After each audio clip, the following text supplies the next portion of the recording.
Hello student, myself Anita Gautam, Education Department, City Group of College.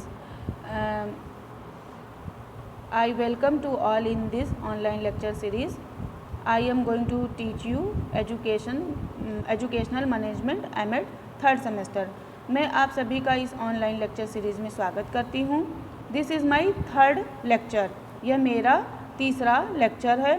पहले lecture में मैंने unit first के topic educational management, educational administration and difference between the two के बारे में बताया था. सेकेंड लेक्चर में मैंने आपको problem of higher education in India यानी कि भारत में उच्च शिक्षा की समस्याएं के बारे में बताया था. ये आज मेरा तीसरा लेक्चर है जो जो हमारा सेकेंड लेक्चर में टॉपिक था कि भारत में उच्च शिक्षा की समस्याएं, उसी का कुछ भाग रह गया था जो कि आगे आज हम कंटिन्यू करेंगे. उसमें हमने जब पढ़ा था समस्याएं में, तो मैं एक बार आपको फिर से रिवीजन करा दूं कि हमने उसमें जो समस्या थी वो पहली समस्या जो थी उसमें देखिए 3 तरह की समस्याएं पढ़ा था हमने. संख्यात्मक विकासजन समस्या, गुणात्मक विकास संबंधी समस्या, फिर संगठनात्मक एवं प्रशासनिक समस्या. इसमें हमने संख्यात्मक विकास जन समस्या पढ़ा था, जिसमें पहली समस्या थी हमारी प्रवेश की समस्या. फिर हमने प्रवेश की समस्या को जाना था और उसके समाधान को जाना था. फिर हमारी दूसरी जो समस्या थी वो हमारी थी संस्थाओं की स्थापना में असंतुलन. इसकी ये समस्या को जाना था, फिर इसके समाधान के बारे में जाना था. फिर हमने तीसरी समस्या पढ़ी थी अपव्यय की समस्या पढ़ा था और इसके समाधान के बारे में जाना था. फिर हमारी चौथी समस्या थी अनुशासनहीनता की समस्या और फिर इसका हमने समाधान देखा था. नेक्स्ट हमारा जो समस्या थी वो थी शिक्षा का गिरता हुआ स्तर. इसका ये समस्या को हमने जाना था और इसके समाधान के बारे में पढ़ा था. फिर जो हमारा दूसरे तरह का 3 तरह की समस्याओं में जो हमने दूसरे तरह की समस्या देखी थी वो था हमारा गुणात्मक विकास संबंधी समस्या. इसमें हमने पहला उद्देश्य से संबंधित समस्या के बारे में पढ़ा था और उसके समाधान के बारे में जाना था. फिर दूसरी जो समस्या थी हमारी पाठ्यक्रम से संबंधित समस्या, इसके बारे में हम लोग ने पढ़ा था और इसके बारे में हम लोग ने जाना था, इसके समाधान के बारे में. अब हमारा आज का नेक्स्ट जो टॉपिक है वो है हमारा शिक्षक तथा शिक्षण विधि से संबंधित समस्या. इसमें हम आज पढ़ेंगे कि जो शिक्षक है और जो शिक्षण विधि है वो हमारी कि उसकी क्या समस्या है और उसका क्या समाधान है. इसमें क्या है कि देखो, जो शिक्षक होते हैं वो हमारी 4 श्रेणियों में विभाजित किए गए हैं. पहला प्रोफेसर, दूसरा रीडर तथा प्रवाचक, तीसरा हमारा है अध्यापक तथा प्रोफेसर या लेक्चरर तथा फिर उप शिक्षक तथा ट्यूटर. इसमें जो हम शिक्षकों का चयन करते हैं तो शिक्षकों के चयन के लिए हम देखेंगे कि जो शिक्षकों का चयन होगा, शिक्षक के निष्पक्ष व उचित चयन पर ही उच्च शिक्षा जो होती है वो निर्भर करती है. एक बार यदि अयोग्य व्यक्ति को नियुक्ति विश्वविद्यालय तथा महाविद्यालय में हो जाती है तो वह विद्यार्थी की कई पीढ़ियों के लिए अभिशाप हो जाती है, क्योंकि जो भी शिक्षक हमें सिखाता है विद्यार्थी वही सीखता है. अगर वो विद्यार्थी शिक्षक बनता है तो फिर वो अपने स्टूडेंट को वही शिक्षा देगा. इसलिए जो गलत ज्ञान अगर हमें मिल जाता है तो वो फिर पीढ़ी दर पीढ़ी जो है वो गलत ज्ञान ही बढ़ती रहती है. इसलिए हमें हमेशा योग्य तथा शिक्षित शिक्षक की ही ज़रूरत पड़ती है. इसलिए उच्च शिक्षा के लिए शिक्षकों का चयन विशुद्ध योग्यता के आधार पर होना चाहिए. विश्वविद्यालय में शिक्षकों के चयन के लिए चयन समिति की व्यवस्था होती है. चयन समिति के अध्यक्ष कुलपति होता है. इसके अन्य सदस्य विभागाध्यक्ष, डीन, 2 मानवीय कार्यकारिणी परिषद के सदस्य तथा 2 विषय के विशेषज्ञ होते हैं. 2 विषय के विशेषज्ञ इसलिए रखे जाते हैं ताकि वो आपस में राय मशवरा कर सके. विद्यार्थियों के चुनाव के 2 प्रमुख आधार होते हैं. पहला उनकी व्यक्तिगत योग्यता एवं अनुभव, दूसरा साक्षात्कार में उनकी योग्यता का प्रदर्शन. प्रत्याशियों के चयन में विभागाध्यक्ष की भूमिका महत्वपूर्ण होती है। वह कभी कभी बाह्य विशेषज्ञों को भी प्रभावित कर लेता है और कुलपति, डीन इत्यादि भी उसकी बातों को मान लेते हैं क्योंकि उसे विभाग का संचालन करना पड़ता है। चयन समिति में विभागाध्यक्ष का इतना प्रभावशाली होना कहाँ तक हितकर है, यह वास्तव में शोध का विषय हो सकता है। अधिकांश शिक्षकों का चयन विभागाध्यक्ष की इच्छा तथा अनिच्छा पर निर्भर करता है। अनेक उदाहरण ऐसे ही प्रस्तुत किए जा सकते हैं जहाँ पर वास्तव में योग्य प्रत्याशियों के साथ अन्याय किया गया है। इसके अलावा साक्षात्कार की विधि में व्यक्तिनिष्ठता का दोष पाया जाता है। विश्वविद्यालय तथा महाविद्यालय में कुछ नियुक्तियां अस्थायी रूप में कर दी जाती हैं और बाद में उन्हें नियमित तथा स्थायी कर दिया जाता है। यह तरीका भी दोषपूर्ण है। ऐसी नियुक्तियां मानवीय विचार पर अधिक और शैक्षणिक विचारों पर कम आधारित होती हैं। इसमें देखिए कोठारी आयोग जो है उन्होंने बताया है कि जो विश्वविद्यालय में शिक्षकों के संबंध में सुझाव दिया है कि उन्होंने कहा है कि जो विभिन्न विभागों में एक परामर्शदायिनी समिति होना चाहिए जिसका कार्य उत्कृष्ट छात्रों तथा विदेशों में कार्य संलग्न विद्वानों की सूची तैयार करना है और उसी सूची के योग्य व्यक्तियों का अध्यापन कार्य के लिए चयन होना चाहिए। इसके अलावा एक दूसरे दृष्टिकोण के अनुसार विभाग के सभी प्रधानाध्यापकों तथा प्रवाचकों का समिति में सम्मिलित किया जाए जिससे प्रत्याशियों का चयन निष्पक्ष रूप से हो सके।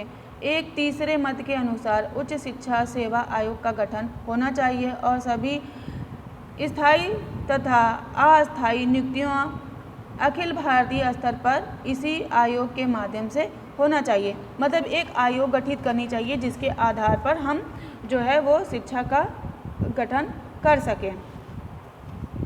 इसमें क्या है कि विश्वविद्यालय तथा महाविद्यालय में नियुक्तियों के लिए योग्य व्यक्ति को आकर्षित करने के लिए निम्नलिखित सुझाव पर विचार करना चाहिए। पहला है कि योग्य छात्रों की खोज स्नातकीय स्तर से होनी चाहिए। दूसरा, प्रशासकीय सेवाओं की अपेक्षा विश्वविद्यालय तथा महाविद्यालय की सेवा दशाओं तक वेतनमानों को अधिक आकर्षक बनाया जाए।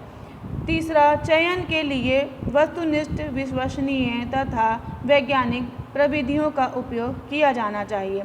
और इसी में देखिए फिर शिक्षण विधि कैसी होनी चाहिए, ये हमारा अगला टॉपिक है।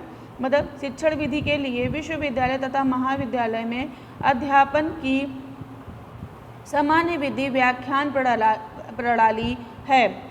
शिक्षक व्याख्या देते हैं और विद्यार्थी सुनते तथा नोट कर लेते हैं। व्याख्यान अधिकतर पुस्तकीय सूचनाओं पर आधारित होते हैं। जो उच्च शिक्षा होती है, उच्च शिक्षा में सीखने की प्रक्रिया व्याख्यान देने या सुनने पर निर्भर करती है।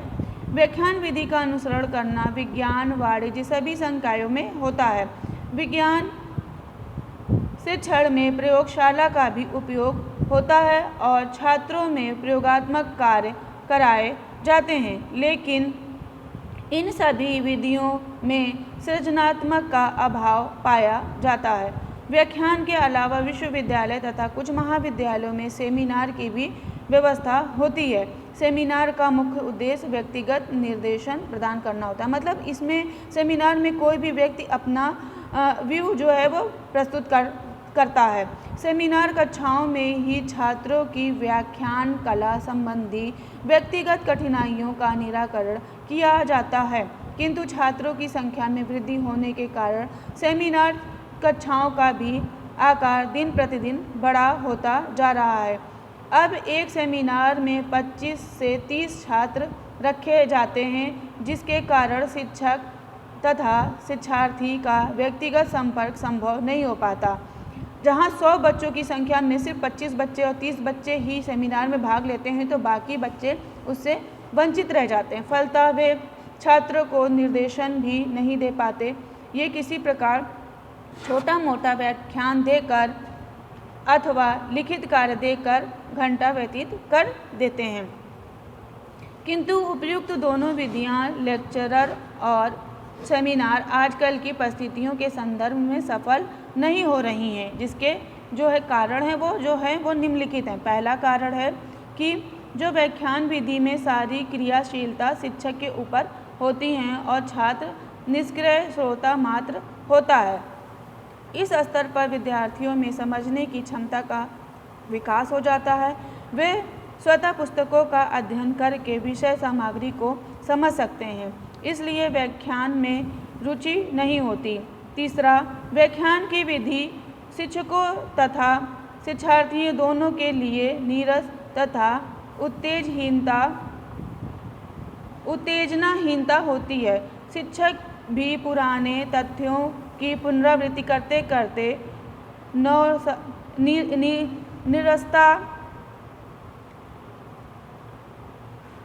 निरस्ता का अनुभव करने लगता है। छात्र भी घिसे पीटे व्याख्यानों को सुनने में किसी प्रकार की दिलचस्पी नहीं दिखाता है। व्याख्यान विधि तथ्यों के विश्लेषण पर अधिक बल देता है और व्याख्यान पर कम। मतलब जो भी व्याख्यान विधि होती है उसमें तथ्यों के विश्लेषण पर अधिक बल दिया जाता है, जबकि व्याख्यान पर कम बल दिया जाता है। विद्यार्थी इस विधि द्वारा तथ्यों को ग्रहण अवश्य कर लेता है, किंतु जीवन में इसकी व्याख्या नहीं कर पाता, क्योंकि वो सुनता है और समझ नहीं पाता। इसमें सबसे बड़ी समस्या जो है हमारा वो ये समस्या है कि गुणात्मक समस्या में ही हम अगला देखेंगे कि चौथा जो समस्या है वो हमारा है शिक्षा के माध्यम की समस्या। शिक्षा के माध्यम की समस्या ही सबसे बड़ी समस्या है। हमारे देश को स्वतंत्र हुए अब तो मतलब बहुत ज़्यादा 74 साल हो गए, ये पहले की बुक है तो इस वजह से इसमें 58 वर्ष ही लिखा है, लेकिन बताया जाता है कि उच्च शिक्षा के क्षेत्र में भाषा का प्रश्न पूर्ण रूप से नहीं सुलभ पाया है। अधिकांश विश्वविद्यालय में शिक्षा का माध्यम अंग्रेजी ही है। इस संबंध में राष्ट्रपिता महात्मा गांधी का कथन है कि विदेशी माध्यम ने राष्ट्र की शक्ति को छीड़ कर दिया है, इसने व्यक्तियों की आयु कम कर दी है, इसने उनको जन साधारण से पृथक कर दिया है तथा इसने शिक्षा को अनावश्यक रूप से महंगा बना दिया है। ये कथन हमारा महात्मा गांधी जी का है।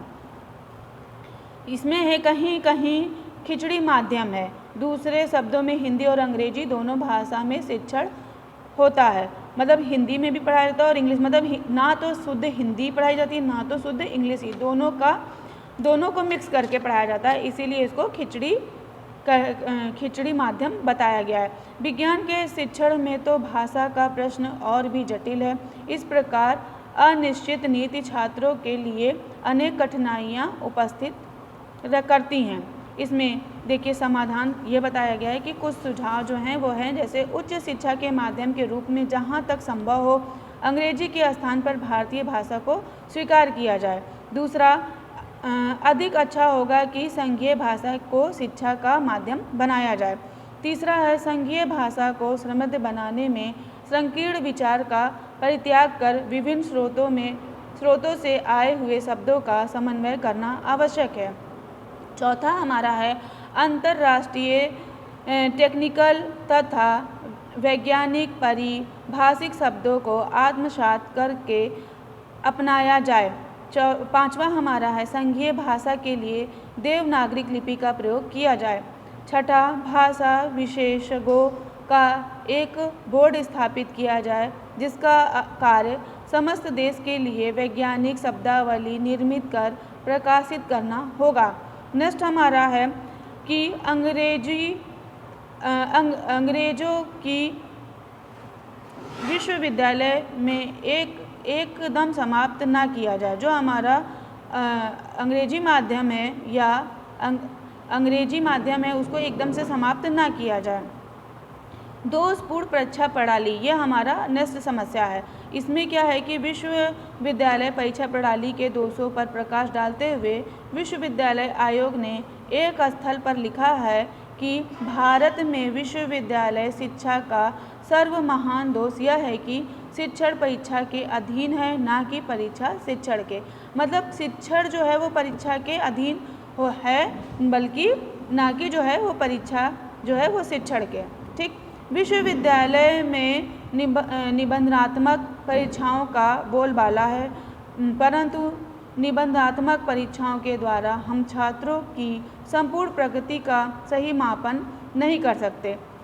परीक्षाएं केवल पुस्तकीय ज्ञान का मानदंड स्थिर करती है। छात्र का शारीरिक, मानसिक तथा बौद्धिक विकास किस सीमा तक हुआ है, इसका पता इन परीक्षाओं द्वारा सरलता से नहीं लगाया जा सकता।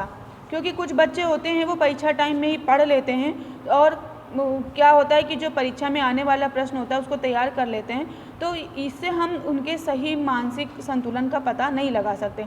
दूसरे, ये परीक्षाएं छात्रों को भाग्यवादी बनाती है। तीसरा, परीक्षा को ही शिक्षा का उद्देश्य मान लिया गया है और शिक्षक और शिक्षार्थी शिक्षा के विशद उद्देश्यों को प्राप्त करने का प्रयत्न नहीं करते। चौथे, जो उत्तर पुस्तिका परीक्षकों के द्वारा जांची जाती है उनमें अंक प्रदान करने में परीक्षक की व्यक्तिगत भावनाओं का बहुत बड़ा हाथ होता है।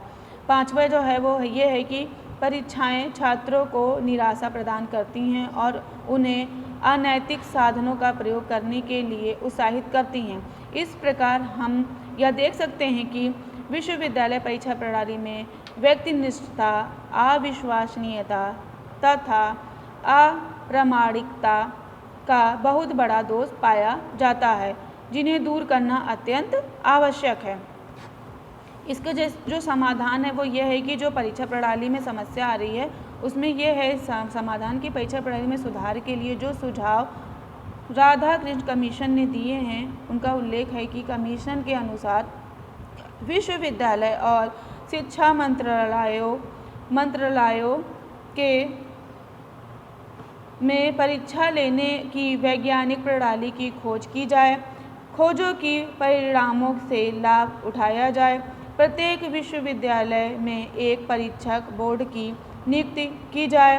बोर्ड के 2 कार्य होंगे। पहला यह होगा कि विश्वविद्यालय के अध्यापकों को वस्तुनिष्ठ परीक्षा यानी ऑब्जेक्टिव जो टेस्ट होते हैं कि योजना के विषय में सलाह प्रदान करना, तथा दूसरा संबंधित कॉलेजों के विद्यार्थियों का समय समय पर प्रगति परीक्षार्थियों यानी प्रोग्रेस टेस्ट के द्वारा मूल्यांकन किया जाए।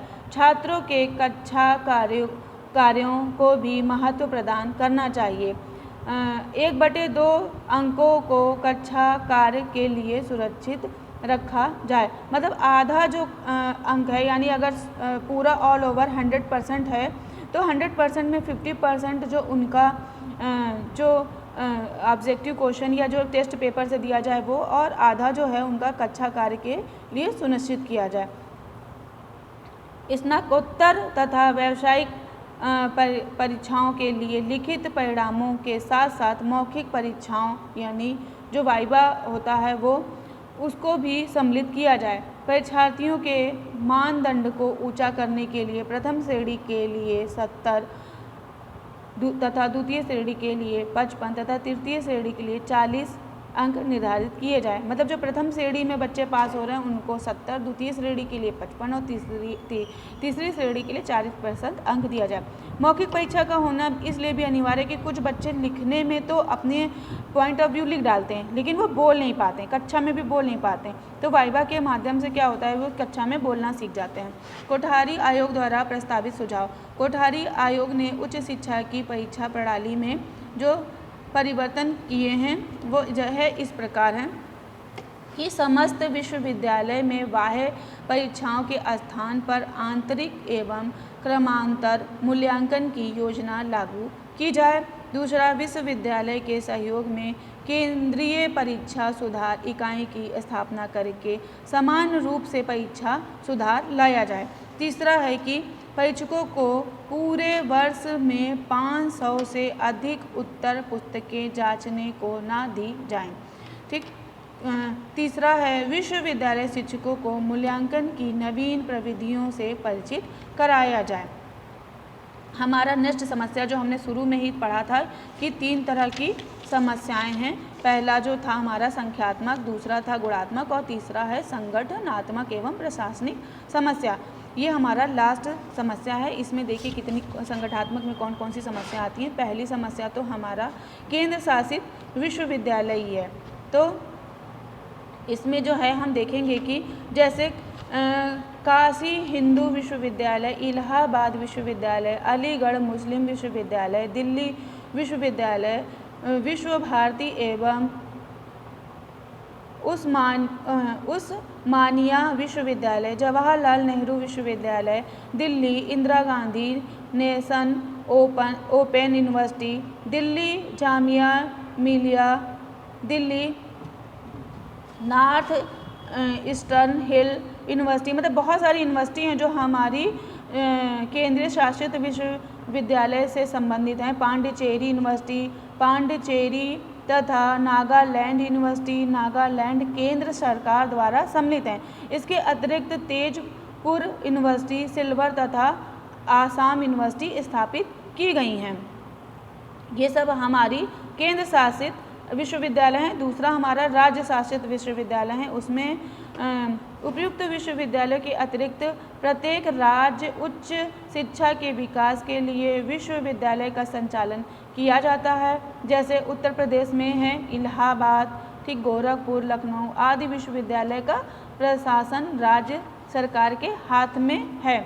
इसमें से इलाहाबाद विश्वविद्यालय को अब केंद्रीय विश्वविद्यालय का दर्जा दिया जा चुका है। जो हमारा इलाहाबाद विश्वविद्यालय है वो पहले हमारा राज्य शासित विश्वविद्यालय था, लेकिन अब उसे केंद्रीय विश्वविद्यालय का दर्जा दे दिया गया है।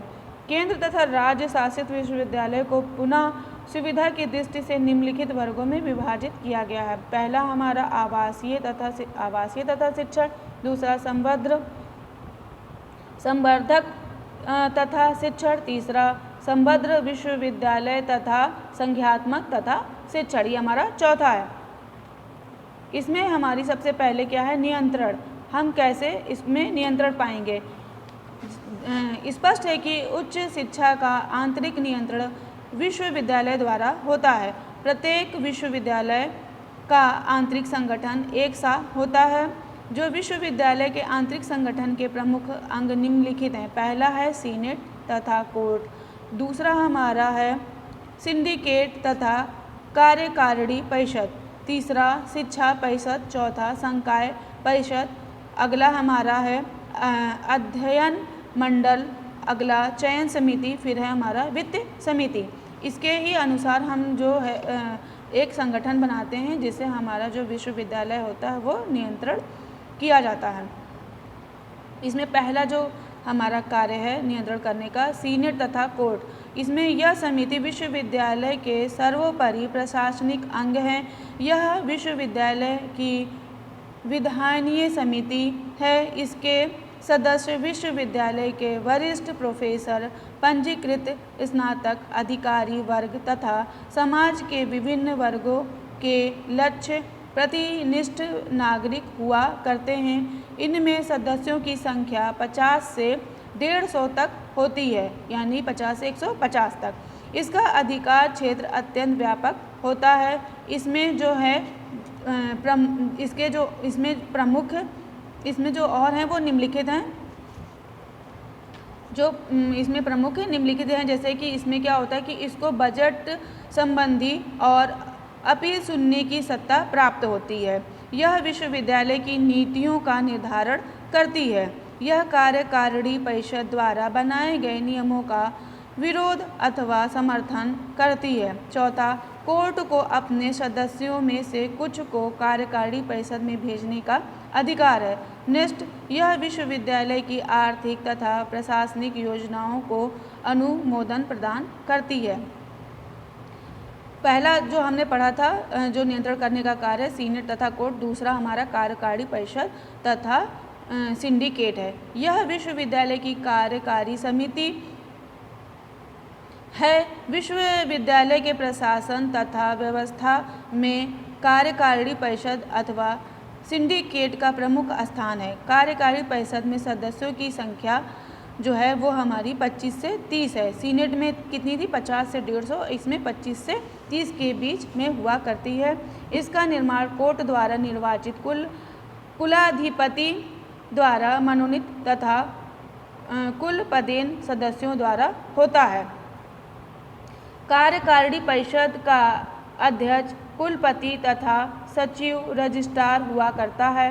कार्यकारिणी परिषद जो है वो विश्वविद्यालय प्रशासन पर पूर्ण नियंत्रण करती है। इसके प्रमुख कार्य जो हैं वो इस प्रकार से हैं कि प्रवेश, अनुशासन, नियुक्तियां, आवास, पाठ्यक्रम, परीक्षा तथा समग्र महाविद्यालयों के निरीक्षण संबंधित अधिनियमों का निर्माण करना, ये इसका कार्य होता है। विश्वविद्यालय की कार्यविद्या पर संपूर्ण नियंत्रण करना, चयन समितियों द्वारा की गई नियुक्तियों की पुष्टि करना और अगला कार्य कोर्ट द्वारा निर्धारित शिक्षा नीतियों का अनुपालन करना। नेक्स्ट जो नियंत्रण करने वाली समिति है वो हमारा है कि शिक्षा परिषद। शिक्षा परिषद में है कि शिक्षा परिषद में विश्वविद्यालय को शैक्षिक शक्ति निहित है। इन परिषदों का गठन सभी विश्वविद्यालयों में नहीं होता। इस परिषद का निर्माण डीन, विभागाध्यक्ष, विभाग के प्रतिनिधि तथा कुछ मनोनीत सदस्यों द्वारा होता है। इसके प्रमुख कार्य जो हैं वो निम्नलिखित हैं। पहला कार्य जो है वो विश्वविद्यालय के शैक्षिक तथा अनुसंधान संबंधी समस्याओं पर विचार करना है। दूसरा हमारा महाविद्यालय की संबद्धता के संबंध में निर्णय लेना है। तीसरा पाठ्यक्रम, परीक्षा तथा शिक्षण के विषय में नियम बनाना है। चौथा अनुसंधान संबंधी नीतियों तथा स्तर का निर्धारण करना है। पांचवा शैक्षिक पदों की योग्यताओं का निर्धारण करना है। छठा हमारा संकाय परिषदों तथा अध्ययन मंडलों द्वारा प्रस्तावित पाठ्यक्रम का अनुमोदन करना है। इसमें नेक्स्ट जो हमारी परिषद बनाई गई है वो संकाय परिषद है, यानी फैकल्टी बोर्ड। ये है विश्वविद्यालय के विभिन्न विषयों तथा कला, मतलब यथा कला, विज्ञान, वाणिज्य, विधि, चिकित्सा, कृषि तथा अभियंत्रण की विभिन्न संकायों में विभाजित किया गया है। प्रत्येक संकाय के शैक्षिक कार्यक्रमों की देख रेख करने के लिए संकाय परिषद का गठन किया जाता है। इस परिषद का अध्यक्ष संकाय विशेष का डीन हुआ करता है। संकाय के अंतर्गत आने वाले विभिन्न विभागों के मनोनीत सदस्यों द्वारा इसका निर्माण होता है। इसका कार्य संकाय के पाठ्यक्रम, अध्यापन तथा मूल्यांकन संबंधित विषयों पर अपना मत प्रदान करना होता है। नेक्स्ट जो परिषद बनाया गया है वो है अध्ययन मंडल, यानी कि बोर्ड ऑफ स्टडीज। विश्वविद्यालय प्रत्येक विभाग के अंतर्गत अध्ययन मंडल का गठन करता है। इसके सदस्य विभाग के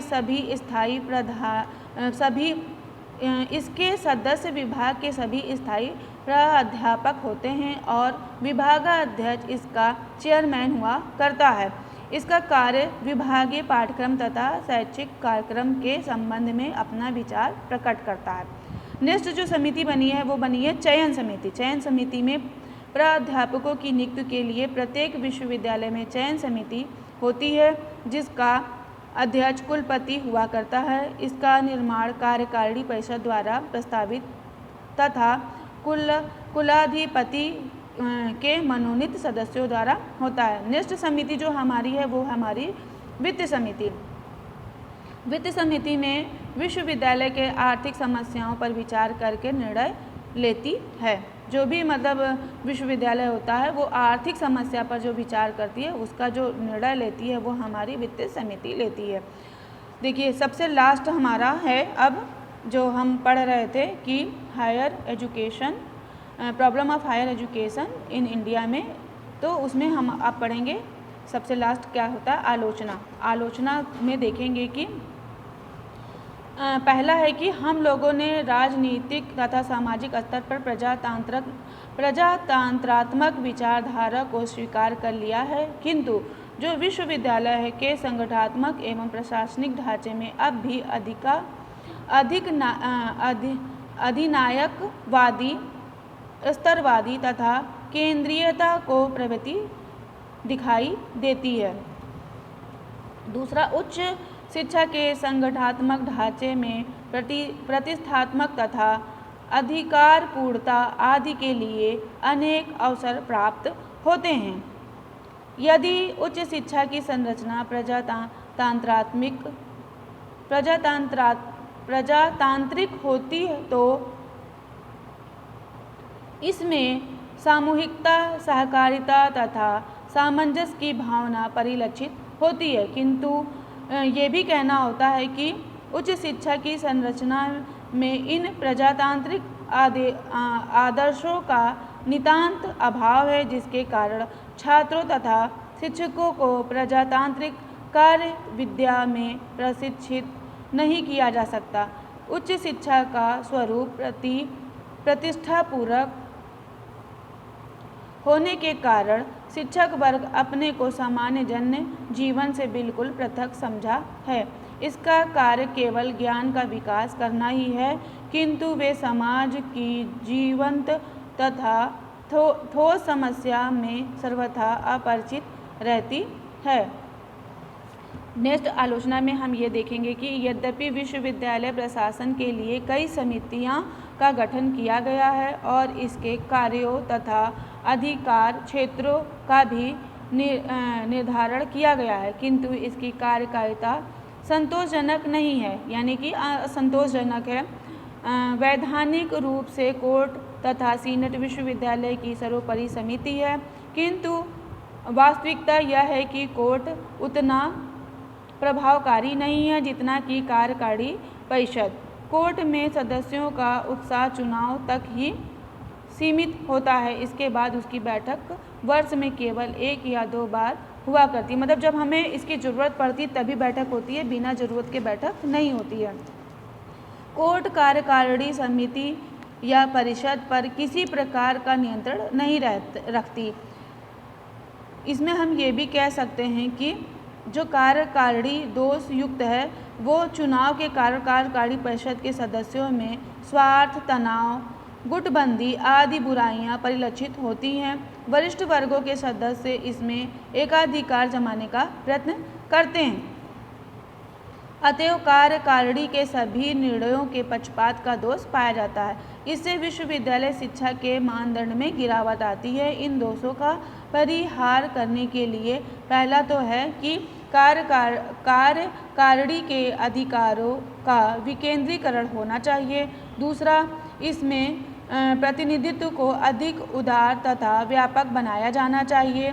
विश्वविद्यालय शिक्षा के शैक्षिक निर्णयों की जिम्मेदारी विभिन्न विभागों को सौंप देना चाहिए।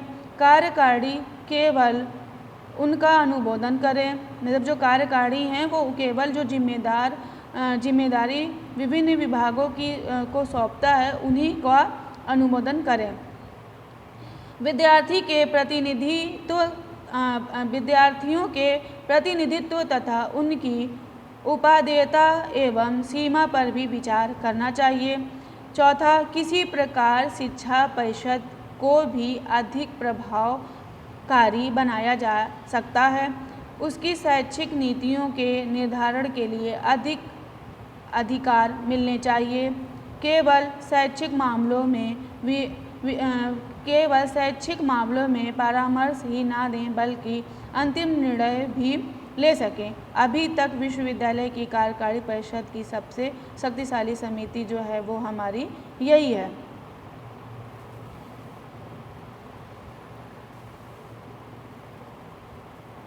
तो हमने आज जो पढ़ा वो हमने पढ़ा कि भारत में जो उच्च शिक्षा की समस्या है वो क्या है। तो हमारा फर्स्ट यूनिट में जो है वो 4 टॉपिक कंप्लीट हो गया है। पहला हमारा जो था वो हमारा था एजुकेशनल मैनेजमेंट, दूसरा एजुकेशनल एडमिनिस्ट्रेशन, तीसरा हमारा टॉपिक था डिफरेंस बिटवीन द टू।